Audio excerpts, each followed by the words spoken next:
Christmas അവധി ദിനത്തിലും ശബരിമലയിലെ തിരക്കിൽ പ്രത്യേക സിറ്റിംഗ് നടത്തി ഹൈക്കോടതി. അയ്യപ്പ ഭക്തർക്ക് ഭക്ഷണവും വെള്ളവും ഉറപ്പാക്കാൻ സർക്കാരിന് നിർദ്ദേശം. ബുക്കിംഗ് ഇല്ലാതെ വരുന്നവരെ നിയന്ത്രിക്കുന്നത് പോലീസിന് തീരുമാനിക്കാമെന്നും കോടതി ഉത്തരവ്. சின்ன குழந்தைகளுக்கும் இந்த லேடிஸ்க்கும் தனி வரிசை கொடுத்துருந்துருக்கலாம். குழந்தைங்க மயக்கம் வராங்க, மூச்சு திணறல் ஏற்படுது. பெரியவங்க நாங்கள் கொஞ்சம் தாங்கிக்கிடுவோம்.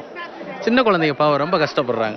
തുടർച്ചയായ അവധിക്കൊപ്പം മണ്ഡലപൂജയും അടുത്തതോടെയാണ് ശബരിമലയിലേക്ക് കൂടുതൽ പേർ എത്തിയത്. സന്നിധാനത്ത് തിരക്ക് വർദ്ധിച്ചതോടെ അയ്യപ്പന്മാരുടെ വാഹനങ്ങൾ ഇടത്താവളങ്ങൾ കേന്ദ്രീകരിച്ച് തടയാൻ നിർദ്ദേശം വന്നു. പൊൻകുന്നം മുതൽ വൈക്കം വരെ വാഹനങ്ങൾ വഴിയിൽ പിടിച്ചിട്ടു. ഇത് കിലോമീറ്ററുകൾ നീണ്ടതോടെയാണ് അയൽ സംസ്ഥാനങ്ങളിൽ നിന്നെത്തിയവരടക്കം പ്രതിഷേധിച്ചത്. ഇത് ശ്രദ്ധയിൽപ്പെട്ടതോടെ ഹൈക്കോടതി ദേവസ്വം ബെഞ്ച് അടിയന്തരമായി പ്രത്യേക സിറ്റിംഗ് നടത്തി. പ്രധാനമായും 2 നിർദ്ദേശങ്ങളാണ് കോടതിയിൽ നിന്ന് വന്നത്. തീർത്ഥാടക വാഹനങ്ങൾ വഴിയിൽ തടഞ്ഞാൽ ഭക്ഷണവും വെള്ളവും ഉറപ്പാക്കണം. ജില്ലാ ഭരണകൂടവും പോലീസും ഇതിന്റെ ഉത്തരവാദിത്തം ഏറ്റെടുക്കണം. ആവശ്യമെങ്കിൽ സംസ്ഥാന പോലീസ് മേധാവി തന്നെ നേരിട്ടിടപെടണമെന്നും കോടതി നിർദ്ദേശിച്ചു. ഇതോടൊപ്പം മണ്ഡലപൂജയ്ക്ക് വലിയ തിരക്കുണ്ടാകുമെന്നാണ് വിലയിരുത്തൽ. അടുത്ത 2 ദിവസം വെർച്വൽ ക്യൂ ബുക്കിംഗ് 90,000 10,000-ഓളം പേർ സ്പോട്ട് ബുക്കിംഗ് വഴി എത്തുന്നുമുണ്ടെന്നും സർക്കാർ കോടതിയെ അറിയിച്ചു.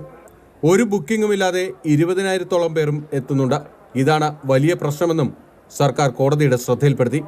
തിരക്ക് കൂടുമ്പോൾ ബുക്കിംഗ് ഇല്ലാതെ വരുന്നവരെ നിയന്ത്രിക്കുന്നതിൽ ADGPക്ക് തീരുമാനമെടുക്കാമെന്നാണ് കോടതി നിർദ്ദേശിച്ചിരിക്കുന്നത്.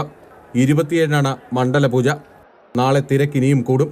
ഈ ഘട്ടത്തിൽ തീർത്ഥാടകർക്ക് സുഖദർശനം ഒരുക്കുക എന്ന വലിയ വെല്ലുവിളിയാണ് പോലീസിനും ദേവസ്വം ബോർഡിനും മുന്നിലുള്ളത്. മാതൃഭൂമി ന്യൂസ്, കൊച്ചി.